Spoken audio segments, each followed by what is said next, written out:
Hello everyone, welcome to this webinar on simulating fluid structure interaction using COMSOL Multiphysics. My name is Jennifer Segee and I'm a technical marketing engineer working out of the Burlington, Massachusetts offices of COMSOL. I have the pleasure of presenting today with Nagi Elabasi, a managing engineer at Ferris Engineering. Ferris is an engineering consulting firm in the Boston area and COMSOL certified consultant providing services in product development, material testing and modeling, and failure analysis. Nagi's primary area of expertise is modeling and simulation of multiphysics systems. He has extensive experience in finite element modeling of structural, CFD, heat transfer, and coupled systems, including fluid structure interaction, conjugate heat transfer, and structural acoustic coupling. He holds a PhD in mechanical engineering from the University of Toronto and has held postdoctoral positions at the University of Toronto and MIT. So on the next slide, we have our agenda for today. I'll begin with a brief introduction to modeling with COMSOL Multiphysics, and then it's time for today's main topic, fluid structure interaction, where Nagi will cover many examples, including a demonstration of FSI analysis of a MEMS switch in the COMSOL environment. Finally, there's the Q&A session, followed by a brief how-to. We encourage you to submit questions for us at any time during the webinar. You don't have to wait until the Q&A session starts. Let's begin now with a quick look at simulation in the COMSOL environment. COMSOL is a multi-physics as well as single physics simulation platform. It covers mechanical, fluid, electrical, and chemical simulations, or really any physics that you can think of. COMSOL is particularly well known for multi-physics or coupled phenomena. By this we mean two or more physical effects that interact with each other. COMSOL has no limitation to the number of physics that can be included in a model. You can use the built-in physics interfaces available with COMSOL Multiphysics or define your own custom physics. This is advantageous in simulating essentially any application. You can combine, for example, many physics including electromagnetics, heat transfer, structural mechanics, and fluid flow, enabling the simulation of complex multiphysics phenomena such as Joule heating, thermal expansion, fluid structure interaction, which is of course our focus for today, and convective cooling. There are certainly many benefits to staying in the same environment for single physics simulations as well. This allows you to use the same workflow no matter what the task is. In this sense, COMSOL is truly a unified simulation platform that is strategically designed from the ground up to enable cross-disciplinary product development. With that in mind, on the next slide, let's explore the COMSOL desktop.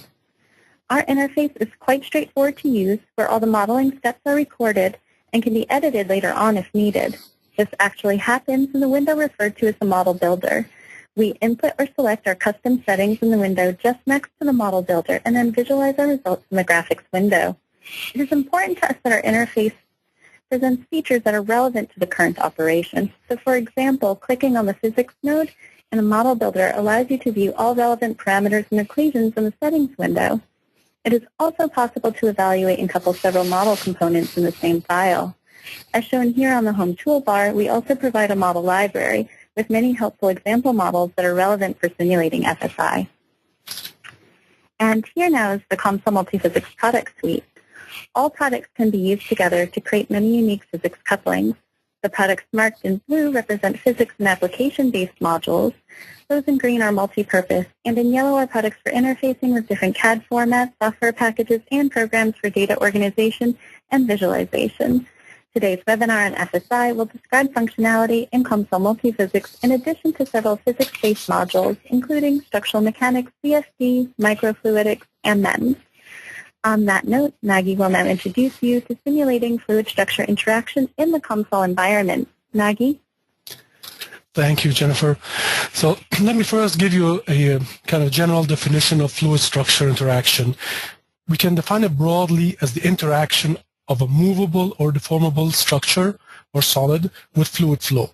And FSI analyses are quite prevalent in many industries already, in consumer products, MEMS, microfluidics, automotive. And there's a large number of engineering and scientific problems that are, if you treat them with a solids-only approach or a CFD-only approach, you will not get accurate enough results. We need to account for both the solid and the fluid simultaneously, and hence the need for fluid structure interaction analyses. And I have here a couple of animations and figures showing COMSOL-based FSI analyses to give you a better idea of what you can do with FSI. The first one here on the left is a peristaltic pump. There's a roller that rotates, squeezes a tube, and that pushes the fluid inside the tube. Then the example beside it here is an energy harvesting application. What happens here is fluid comes in from this side, it goes over a bluff body, creates vortices, and downstream we have a vein that is oscillating due to the vortices, and we extract energy from that vein. The example to the right of that is a cardiovascular model, and actually this cardiovascular field is one of the first areas that adopted FSI simulations. Bottom left is a fluid mixer, and bottom right here is a wind loading on a solar panel. We'll revisit most of these examples in future slides. So in the general definition I provided, it covers pretty much any solid interacting with any fluid. However, when we say FSI, we're typically referring to a subset of that. And that subset is when the interaction between the solid and the fluid occurs at a boundary. So the fluid is therefore either inside the solid or surrounding the solid. And the fluid is modeled usually with a Navier-Stokes equation. And this type of FSI will be the focus of the webinar. But there are other problems or types of problems that are really involving a fluid and a structure, like the bullets from the second to the fourth one here. So let's start with acoustic structure interaction. Here the main difference is that the fluid is not modeled using Navier-Stokes, but the acoustic wave equation. That's because that's valid when the displacements are very small. And that, of course, can be modeled with COMSOL. The example here is a loudspeaker, and what you see are the contours of the pressure waves radiating from the speaker. There's another class of problems, the poroelasticity type problems, where you have the fluid and the solid occupying the same volume. They don't share a boundary anymore. And that is, you can find that in wetted soils, biological tissues, soft contact lens. And another type is particulate flow. It's in this figure. This shows one example where you have rigid solid particles moving in a flow and they interact with the flow. So here, in that case, you have these particles moving in a microchannel, initially coming in at a random distribution, and they get focused along one line due to the interaction with the fluid. And that can also, that example was also done in COMSOL and using a different setting. And another type here is thrust bearing. It doesn't fall in any of these three categories, but these three are not an exhaustive list. There are many other cases. In this case, this is it's a hydrodynamic problem. You have a lubricating film between two solid bodies, except that one of the bodies is soft and elastic, so it deforms. So hence it's fluid structure interaction. The difference, though, is that we're not modeling the fluid with Navier-Stokes, but with the Reynolds equation for fluid film. So that's a suitable approximation for in this case. So let's go to the next slide. Now the easier form of FSI coupling is when you have what we call one-way coupling, meaning that the fluid affects the solid, but not vice versa, or the solid affects the fluid, but not vice versa. So here are two examples. The first case, when of the flow around this solar panel, the solar panel deformed, but it's very little deformation, so it's not going to affect the fluid velocity or pressure. So that's one-way coupling. The second case is the opposite, where you have the solid affects the fluid flow and not vice versa. So here you have this rotating elements in the mixer, and if they are stiff enough, they will rotate at a given speed and cause motion in the fluid, but there will be no feedback from the fluid to affect that motion. So these are simpler types of fluid structure interaction. They're good if you have them, but in many cases, you just don't have that. You have the problem such that the solid affects the fluid and the fluid affects the solid. So for example, this energy harvesting application, you can make that assumption.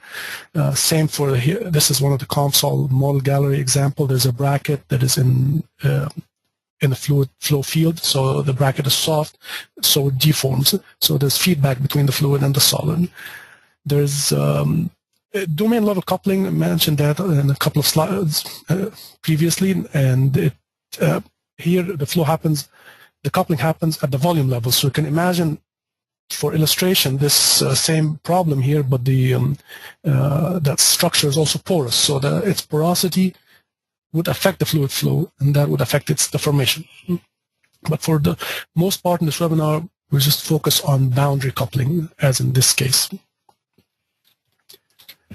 So, find out modeling of an FSI problem is conceptually easy. It's yet practically it is difficult to implement any commercial code. That's because historically there were commercial codes for structures and commercial codes for CFD, and they differed in the way they approach the problem. Solvers were different, interfaces were different, and so on.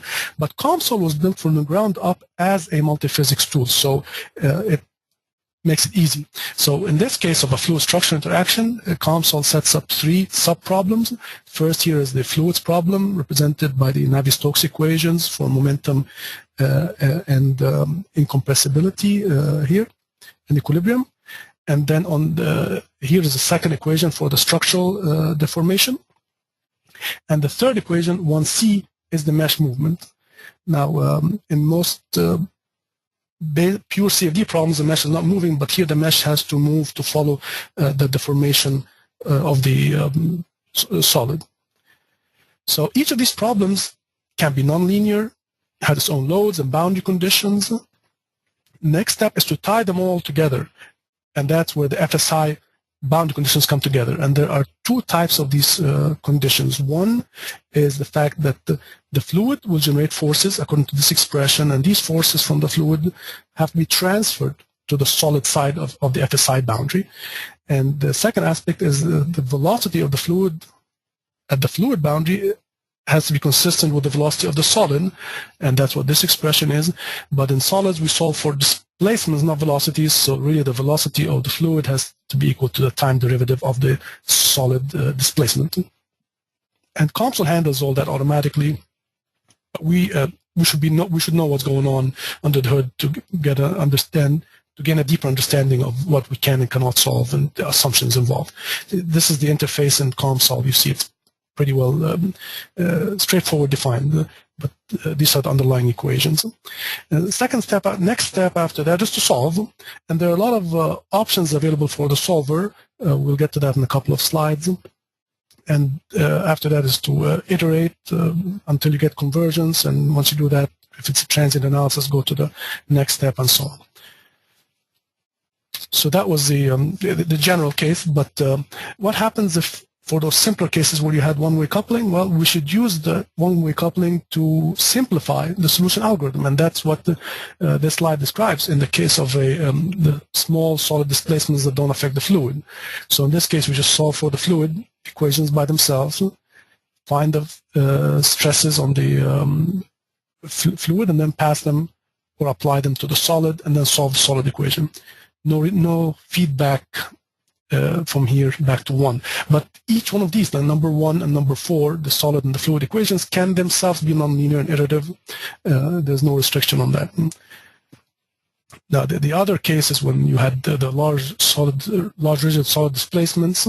In this case, you do these solid displacements, make sure you move the mesh properly to follow the solid, and then solve the fluid equation, and again, that can be iterative. And COMSOL has a nice interface for that, for rotating machinery, because there's some stuff that needs to be done internally to make sure that the mesh can handle the large rotation and does not crash. I mean, this thing can be rotating multiple revolutions, so the mesh can need some special algorithms to handle that.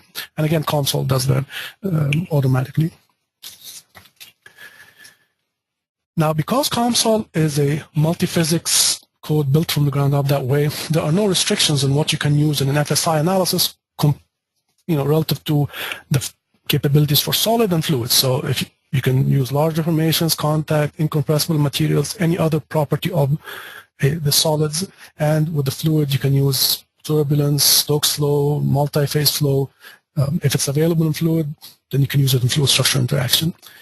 And for that very same reason also, you can add other physics fields quite easily. So if there is heating involved, then you can add that. Electromagnetics, same way. And for the MEM switch example that we're going to go through later, there's an electrostatic field, and that field causes forces that deform beams, and the deformation of the beam affects the electrostatic field. So there's two-way coupling here between that extra field, the electrostatics, and the structure and the fluid flow. No problem. It will be easy to add, as we'll show in the example in 10 minutes or so. So now we need to, so we set up the problem already. Now we need to solve it. And there's a couple of options there. So it's safe though to say that the solver that is most suitable for, say, CFD is not necessarily the one that's most suitable for structures. So COMSOL allows a segregated solver that allows, basically you partition the model, and each partition can have its own solver that's most suitable for its physics. So, and it makes sense, say, to partition the fluid equations separately, the solid, and the moving mesh. Then you have three partitions there. Frequently, though, we couple the moving mesh with the solid part. Now, this is less memory intensive, this approach, but it's iterative. So the program COMSOL has stuff in place to make sure that it's stable and converges.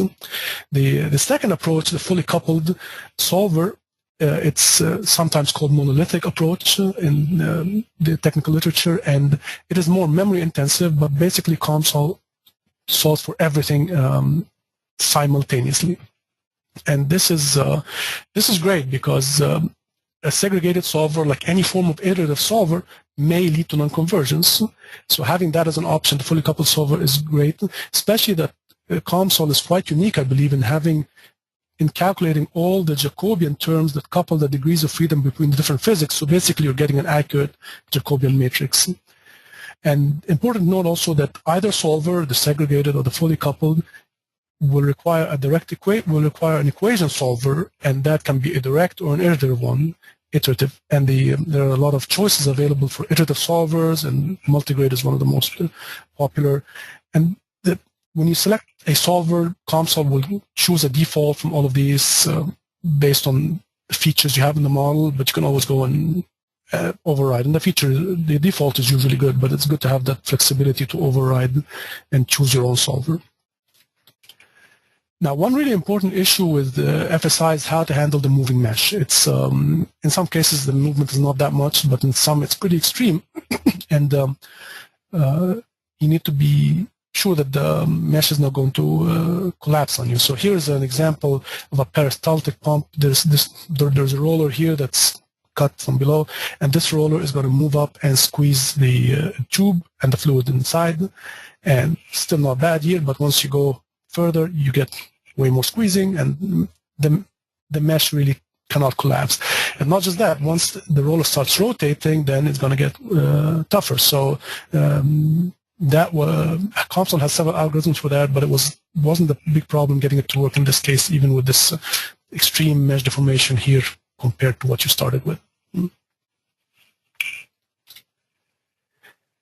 Now, one of my favorite things about using COMSOL for FSI is that you can set up your own non-standard FSI applications. And as engineers and scientists, we like to solve problems the most efficient way possible. So if you can get solutions in a few hours by making a good engineering assumption, then that's great. And that's so here are two examples of two different kinds of assumptions that really simplify a model. The first is for this energy harvesting application. Remember that there was this vane that oscillates, but this vane is rigid. It can only oscillate. So why model it as a solid and have all those degrees of freedom when it's really 1 degree of freedom that we care about?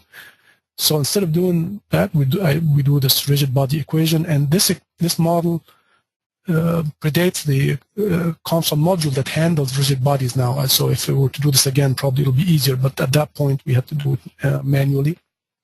And it really makes the analysis faster. Now, this is not to be confused with one-way coupling, because even though it's rigid, its motion is not predefined. Its motion is actually governed by the vortices, so it's really two-way coupling. Now, that was a case where we simplified the solid. On the right is another example where now we simplify the fluid. And so this is it's a common application. Here we have a reinforced tube, and inside it is water or some other gas, and we can and it's being stretched, as you can see here. And we could model it as a full FSI problem and model the internal fluid, but usually it's subjected to very slow loading rates, and the fluid does not do much except provide a volumetric constraint if it is a liquid, or a pressure volume constraint if it's a gas.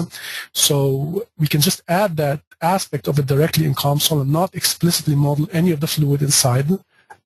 We can even use that, say, to inflate, not the tube, but any other application by adding mass to the internal fluid without explicitly modeling it. So again, that saves a lot of solution time compared to a full model. Now, before going to the example, give you a little background about our company, Ferris Engineering. So we are COMSOL certified consultants. We're in the Boston area, and we do a lot of multi-physics analyses, some of which you can see in the collage we put together here. But we're not just an analysis-based company. We do a lot of validation of our simulations, and much of it is using our own experimental testing capabilities. So for experimental testing, we're focused on mechanical testing. So you see here a electromechanical universal testing machine with a temperature chamber. This is a split Hopkinson pressure bar that's used for testing stuff at very high strain rates, up to 1,000 inverse second. We use it for testing polymers because in a drop test, this is the strain rate that the part experiences. So we want to get properties at that rate. And our focus on polymers shows here in this this is a typical stress strain curve for one type of polymer, and you can see it's complicated. And we develop specialized material models and implement them in COMSOL to capture this kind of behavior. And we do help our clients through simulation testing and failure analysis to optimize and improve their designs. And we also offer COMSOL courses and other courses. So we have an upcoming course in New York City in June and one in September. Both are 2-day courses on structural mechanics, and we also do have courses on polymer modeling and testing, some web-based, and one on high strain rate testing that is in person. So let's go to the example then. We chose to model for this example a MEM switch. MEM switches come in different forms, but they're used extensively in many areas, including radio frequency applications, wireless products, and radar systems. And there's a benefit of low cost, low power consumption, good isolation. And the switch that we selected to model here involves electrostatic actuation. Basically, you have a conducting cantilever and a fixed ground or grounded base or substrate that are separated by a gap and a dielectric layer. And we picked a relatively simple idealized geometry just to illustrate the concept. Now, in most MEMS applications, they are vacuum sealed, but in some cases, whether switch or actuator, there's a need to immerse the device in a fluid, be it liquid or gas, and that is the case that we're analyzing here. So this is the geometry. It's due to symmetry, we just analyzed half, but for visualization, we use COMSOL to reflect and present the results for the full model. And basically, a voltage is applied to the switch, to the beam. It creates an electrostatic field, which creates a force that pulls the beam downwards towards the substrate. And at some voltage level, the pull-in voltage, the beam will snap into contact and close the switch. And depending on the application, you may or may not want to have the snap-in, but in this example, we need that snap-in behavior, so we account for it. So this is a nonlinear and strongly coupled FSI problem. There's the coupling between the fluid and structure, but also the electrostatic problem itself is strongly coupled to the other two. So it's really a good example, even though the geometry is quite simple. And the nonlinearity in the structure is due to relatively large deformation and the contact between the beam and the base. The tougher part in this case, though, was the moving mesh, because you'll see later in a few slides when it snaps in, really the mesh, the fluid between the beam and the base goes away, and you can't have it fully collapse. You need to do some approximations, and that was the tough part here. Then the fluid is Newtonian and the flow is laminar. That's straightforward. And the fluid does two things. It retards the switch response from both its inertia and viscosity, and it provides damping, what's typically called squeeze film damping, as the fluid is squished out from between the beams. And the capacitance also significantly increases as the switch closes. So this is now the equation. This is the electrostatic force that is applied between the beams. There are approximations for that force, but now since we're explicitly modeling the electrostatic field, we calculate that force based on Maxwell's stress tensor, based on the electric field and the electric displacement, and the normal vector at the surface. If we didn't have that, then we have to use an approximation, and this is a common approximation. There are different variants. Obviously, this is for plates. Basically, that force is a function of the voltage, the distance between the two beams. It's this distance here, which evolves with time and is different along the length of the beam. It's this equation is approximate, so it does not account for fringe field and the finite sizes of beams, but in many cases it's accurate, and we will actually check this. We can do a QA for our work by comparing the prediction of this equation to what we get from the previous slide. We can do that in post-processing in COMSOL. And one of the real things I like about this MEM switch example is that there are several ways to model it, and they vary a lot in terms of complexity. So here are just four, but you can think of other ways as well, and they are approximately in order of increasing complexity. The first one is just a structures-only model, not multiphysics in any way, and to put an analytic function for the force as a function of the gap, and that's it. That would be pretty fast. Second option is to do an electrostatic structural model and ignore the fluid damping or the fluid effect in general. And that's not a bad idea, of course, if it's a vacuum sealed device. And there's actually a very good COMSOL model gallery example that shows you just how to do that. The third option is to add squeeze film damping, but not as a volumetric fluid domain equation, but as a fluid film layer. And there's another also good example in the COMSOL gallery on showing how to use the squeeze film damping capability. Basically, in this case, you don't have to worry about the mesh crashing for the fluid or being squished too much. And the last option, what we did here, is to explicitly model the fluid in 3D using Navier-Stokes. And the great thing about COMSOL is that it can handle all four approaches and others that you can come up with probably. And that is good because it leaves a decision for which one of these formulations to use to you, the user, not the software. That's great because the most suitable implementation depends on the specific problem. And it's good to have that flexibility. So back to our example, the structure part is quite straightforward. There's relatively large beam deformation, which you can account for. That's easy. The electrostatic force comes from the electric field. That's straightforward as well. It's indirectly affected by the fluid flow, not a problem. I just want to highlight here the issue of the interaction between the base plate and the beam, and that we model with a penalty type formulation. We could have used contact between them and would have worked, but in this case we just made use of the fact that the base is flat and it's rigid. So instead of contact, we just put a penalty type function, which has this form here. It provides zero pressure for displacements up to the gap between the beams, which was 2 micrometers, so in this case, and then it really increases. So therefore, the pressure really increases to avoid penetration. In this case, we cannot though have the force ramp at 2, because if it reaches 2 exactly, the mesh would collapse between the two structures. So we need to activate that force a little bit earlier. And in this case, we wanted to get pretty close, so we activated it 0.1 microns before the final collapse. And COMSOL, in many cases, as I mentioned, can handle the mesh movement by itself. This problem, though, is because we really want to get the beam and the base very close, we had to do some constraints and add some equations to help it in that regard. But without it, would have gone probably pretty close to that, but not as far as we want. So what we did was to use this linear extrusion operator in COMSOL. Basically, we want the mesh here to move downward just as the mesh here, so that it doesn't deform. Same for the back end of the beam where there's a fluid, so the beam doesn't go all the way across.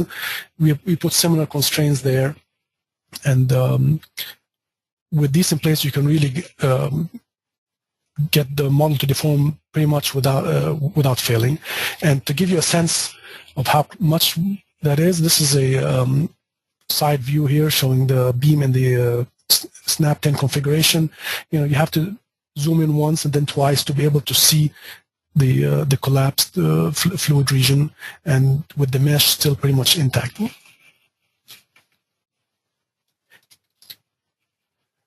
So in this problem, we used a fully coupled direct solver. So that's the one that solves all the degrees of freedom together and requires a little bit more memory.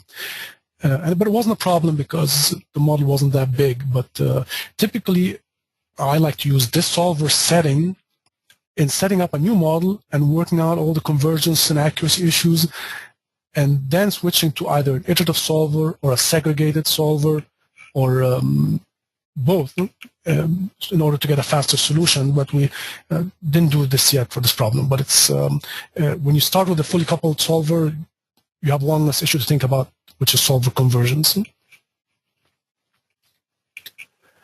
So now I'll go over some slides that show results from this model, and we're going to see it live in COMSOL a little bit later, but just some key results here.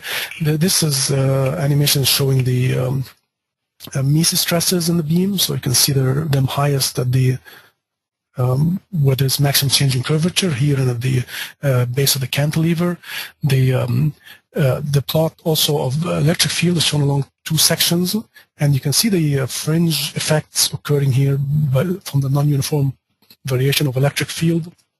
And finally, there are arrows that show the velocity field, and you can see them only as spikes when the beam is snapping in and when it's released. This is just another animation from the side focusing on the fluid velocity.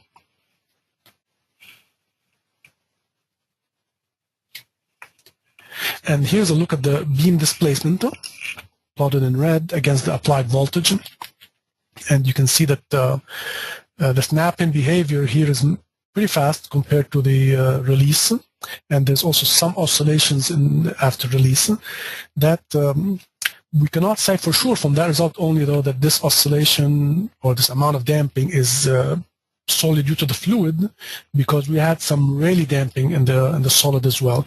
So in order to answer that question, we did another analysis where we just canceled the fluid.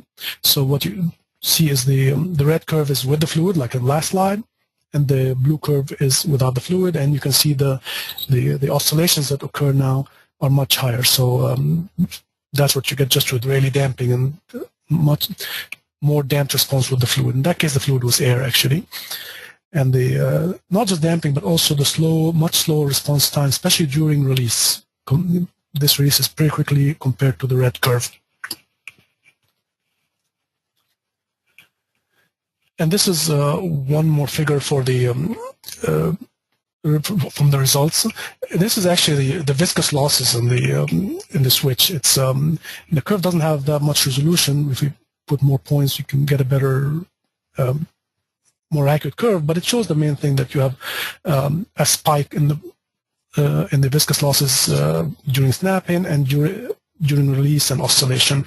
And in this case, we calculated that as a volume integral. This is the equation for the viscous loss. This is the stresses and the strain rates. So these are all straightforward quantities. So we plugged in this expression, excuse me, as I'll show you later in COMSOL, and did the integration and plotted versus time.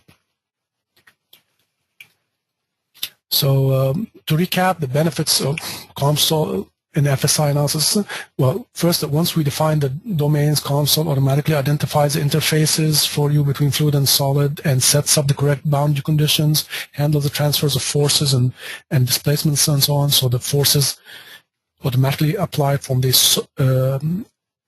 fluid to the solid, and the velocity of the fluid automatically follow the displacement of the solid. And there's also the flexibility where you can choose the kind of solver that you like, and you can add different physics as you like and as we needed in this example. So now for the live demo, we have time to go through the model, not all of it obviously, but enough time to highlight some details on how we build the model, how you got a solution, and how we extract results.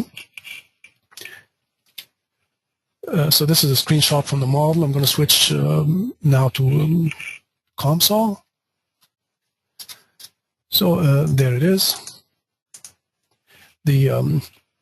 So let's see what we start with. So the model is here. It has some definitions, a geometry, material, and it has two physics components, an FSI. So let's increase that size here. Move that out here as well. And it has an electrostatic part and a mesh, and then one study in this case, and then a couple of results which were used to generate the figures and animations that you saw. So the geometry is pretty straightforward in this case, just a couple of blocks. There's nothing to highlight there. Material, there's two materials. There's the solid beam. The rest is all fluid, and we use air at this point. And then let's go to the FSI part of it. It's there's a linear elastic material, straightforward, and actually, let me go back a little bit. The main FSI selection, you get to see the equations that you saw in the previous slides. Now, the default is not to show that. The default is equations are not shown. Many people prefer it that way, but if you feel comfortable, have that as another kind of extra check, then you can enable it and see what's being solved. There are a lot of options for smoothing, the mesh, and so on. Just want to highlight one thing here, the discretization. We use linear elements for the fluid, pressure, and velocities, and quadratic for the displacements. And then that was the solid material. The fluid is the rest, everything except that part. There's wall boundary conditions on surrounding most of the fluid. There is a symmetry for the solid displacement here. Let's zoom in a little bit. And there's symmetry for the fluid on this face. And there are two loads. The first is this electrostatic load, which comes from the electrostatic solution. And the second is the contact load, the penalty that prevents penetration. So it's applied only on the bottom face, 0 in x and y, and has a value in the z, which is this direction. And it's just a predefined function that we defined here. I want to show you that. So it's just a function that is 0 up to a little bit before 2 and then ramps up very fast. And you can see that the magnitude here is pretty high. So that's just showed in the slides. And the fixed constraint, the back of the beam is fixed. It's a cantilever. These are the beam, the constraints on the mesh movement. I just want to show you one or two of them. Let's see, depending on time. Basically, we want, in order to go further in the solution, we want this face of the fluid to move down with this edge of the beam. And we do that by prescribing x and y displacement 0 and letting the z displacement have a linear extrusion operator of the z displacement of this surface. And these are defined here. So that's one of the things that helps you go further. There's a couple of them as well, but they do what I just said, just getting the mesh to deform further without collapsing. Now the mesh itself is pretty straightforward. Map mesh, nothing there. The electrostatic, that's pretty straightforward too. Basically, it has a potential applied to the beam and a ground applied to this base or substrate. And the study is this one study. It's a time-dependent study. We select where we want the solution. We say that we're solving both electrostatics and fluid structure interaction. And you see here, because COMSOL selected the segregated solver as a default, but it's grayed out here because we replaced it with a fully coupled solver. And at the fully coupled solver, we use a linear solver that's direct. And in this case, we use a standard setting for a direct solver. So that's it for this part.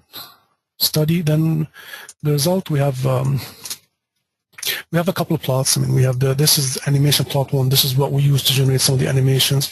Pretty straightforward. You have the arrow plot was the velocity, so that's that. The volume plot was the mesostresses and the beam itself, and there were 2 slices, 1 and 2, that we used to show the norm of the electrostatic field. These 2 lines are just to make the picture look more pretty, but same here for another animation. And the viscous loss calculation, well, this was actually done here. The expression that you saw in the equation for the viscous loss is an integral expression. We just plugged it in here, integrated over all the volumes here except the solid, and that's it. COMSOL gets you the output that you see here. Another mesh that, another plot that was useful for us in developing this model is this mesh plot where we see the mesh itself, and here you see the fluid nearly collapsed. And if you go to the other side, you see the mesh following the collapse of the beam from the other side, even though this side is all fluid. So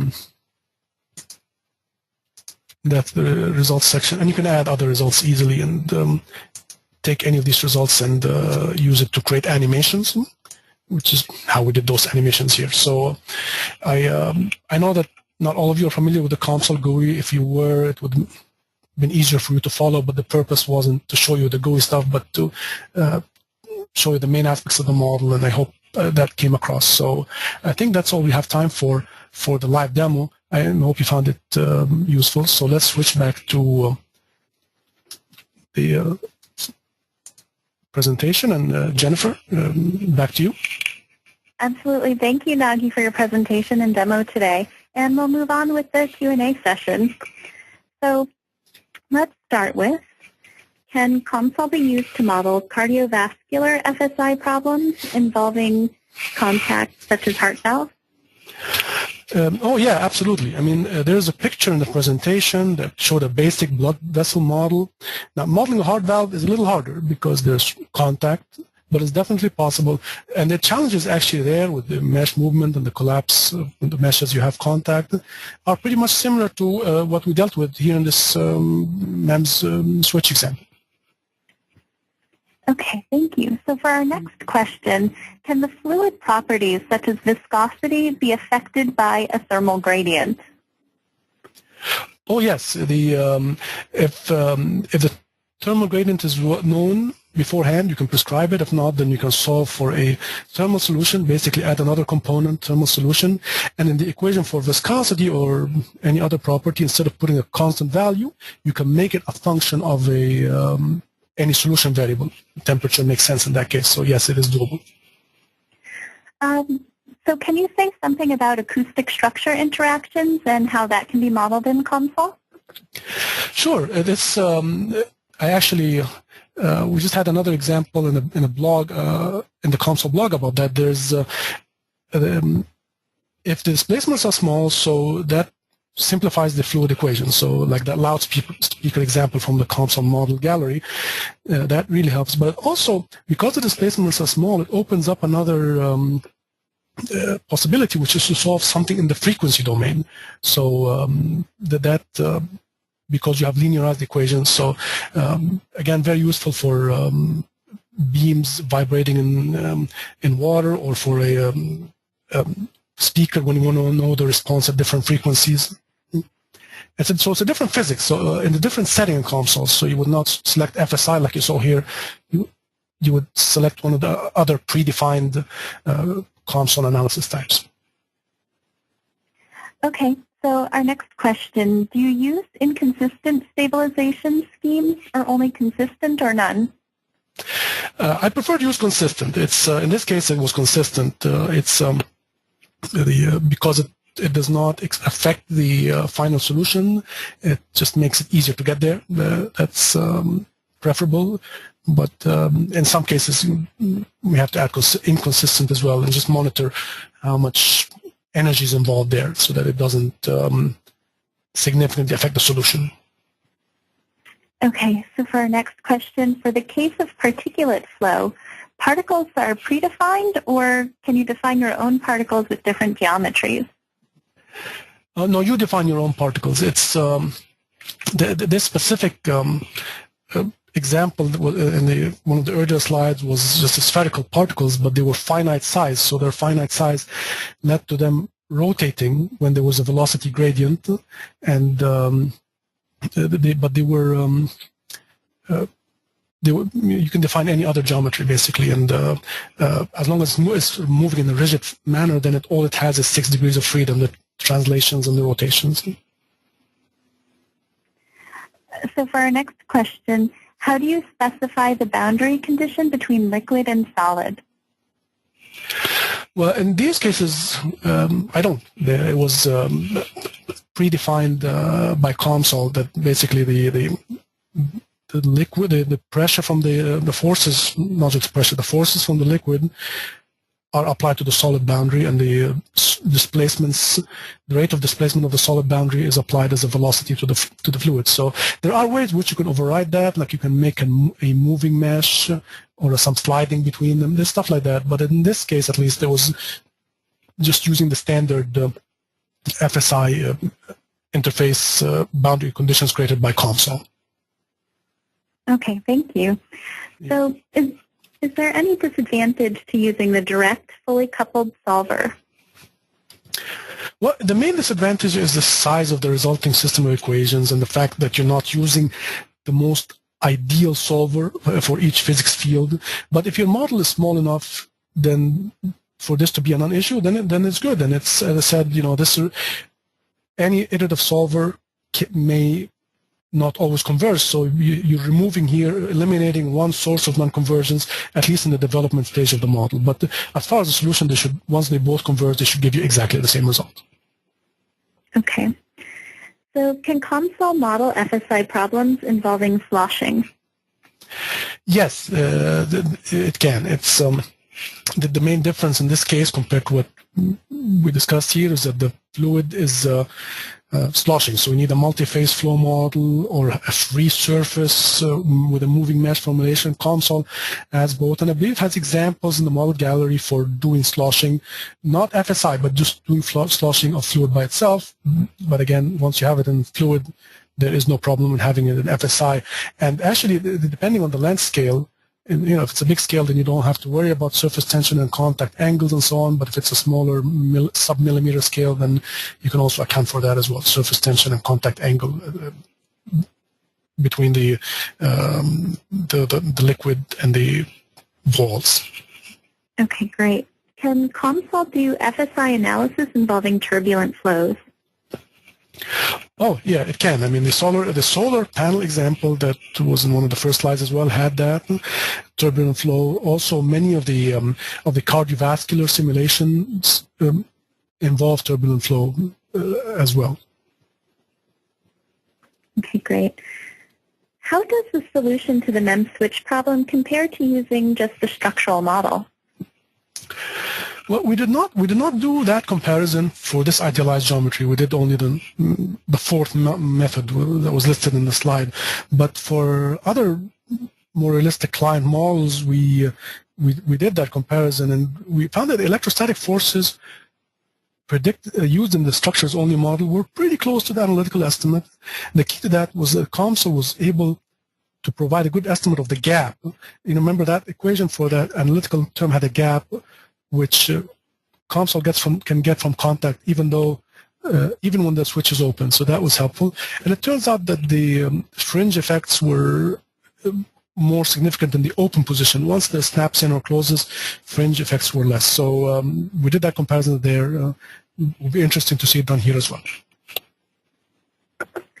Okay, so our next question. If you include contact between the beam and the base, how do you make sure the mesh does not fail? Well, just the same way we did it here. Remember, we had the gap. The barrier function didn't start at 2 microns, started a little bit earlier. So we would do that the same with contact, and contact actually has a feature for that, which is the offset. So you can just add an offset to the contact of 0.1 microns, and it would do pretty much the same as the pre-coded function that we added in this case. Of course, if the beam was curved or any part of it was curved, or even if there was friction and was flat, it's harder to account for friction directly. So would have probably switched in that case to the to contact and let COMSOL handle that part.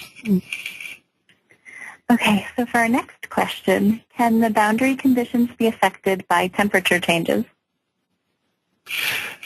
Yeah, I mean, the boundary conditions are either open or some walls are open, some have free condition. You can make that a function of temperature. Yes, why not? I mean, if there's an if there's a velocity condition, there's no reason why that velocity condition cannot be a function of any solution variable, including temperature. Okay, so for our next question, is it possible to import a geometry from AutoCAD, for example, directly into COMSOL? I haven't done AutoCAD import. We do the other CAD packages, but I believe it's one of the live links, right? Absolutely. Well, yeah. So yeah, it is one of the CAD products for which we have a live link. Oh yeah. We actually have several. So. Yeah, we use several of them, but not we have not used the AutoCAD one. So for our next question, could you please also mention about ALE? And suppose we are simulating particle motion inside a nanochannel. How can you drive this particle? Well, it's so that would be different from the case where we had the inertial focusing application. If you wanna, you can model the particle motion by through ALE, basically. That when the particle moves, you make the mesh move with it. So it's if you have one or two or few particles, it's relatively straightforward. If you start adding a lot of particles, then it'll be tricky to do the ALE, even though maybe you can still, but using remeshing, that can probably make it go further.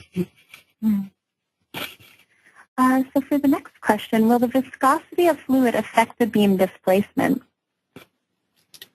Oh yeah. I mean, there's two aspects of why the response slows down with the fluid. One is the inertia, and the other is viscosity. And it's the viscosity actually, at least in this example, this simplified example, does play a bigger role. So it's the only source of damping, obviously, but it's also a bigger contributor to the, or I think comparable or bigger contributor to the slowing down of the response, just as much as the inertia. Okay, so for our next question, I do have to say we got a lot of really fantastic questions today. Thank you, everyone. So for the next one, what other kind of meshes can be used in COMSOL? Does COMSOL have a mesh generator for very complex geometry? Yes, and this, because of the very simple geometry, I prefer to use a brick mesh, but you can do a lot of meshing with bricks if possible, but you can mesh pretty much anything with the tetrahedral mesh. And there was that slide showing the peristaltic pump fluid model being squeezed, and that was a tetrahedral triangular mesh. It's yeah, you can mesh pretty much. I mean, most stuff. I've had very few troubles with that. Okay. Yeah, and you can also use, and we didn't use it here, but you can also use automatically create, that is a boundary layer mesh, which in many fluid applications is really important. So, you create the mesh, and then COMSOL would add the boundary layer, and you control the number of boundary elements and the spacing and so on. Okay, so for the next question, when a beam moves in a viscous fluid, will there be any generation of heat due to rapid motion of layers of liquid? Yeah, it will. This not accounted for here, obviously, but yes, once we have the viscous losses, if you add a heat transfer module or component to it, then you can link the heat generation. You add a volumetric heat generation term and link it to that energy, to that work term that we showed in a couple of slides. So it'll be as your heating source. And it's for some MEMS switches, it's important because there are high currents. This is a capacitive switch, but those where the currents where there's two metal contact, the currents are high when they're closed, and it'll be even more important to include this kind of heating in the analysis. Good idea, though. I will maybe try that. All right. So I think we've asked you a record number of questions today. So we can move on now to our conclusion. Thank you so much, Nagy. You're welcome. Thank you. Jennifer. All right. So with our next slide, a question that we heard quite often from the audience was about how to try out COMSOL Multiphysics. One way is to join us at a workshop. Our workshops are free hands-on events where you can meet a COMSOL specialist and try COMSOL Multiphysics with their guidance. You can sign up right away. All you need to do is visit our website. Registration is open for the COMSOL Conference 2014 that will take place this fall at locations across the globe, including in the U.S., Europe, South America, and Asia. So make sure to save the date and register if you haven't already. Our conference includes hands-on mini-courses, demo stations, and presentations by COMSOL users, making it an excellent way to get in-depth information about COMSOL Multiphysics and its many capabilities. For more information about the conference, to submit an abstract, and to register, please visit www.comsol.com/conference. You'll also find helpful information about multiphysics and our products on our website. And there's more. You can find user stories, a model gallery, a COMSOL blog, and a discussion forum. You can also contact us at comsol.com/contact. That's it from us. Thank you, Nagy, and thank you everyone for your attention and all of those really great questions today. Have a great day.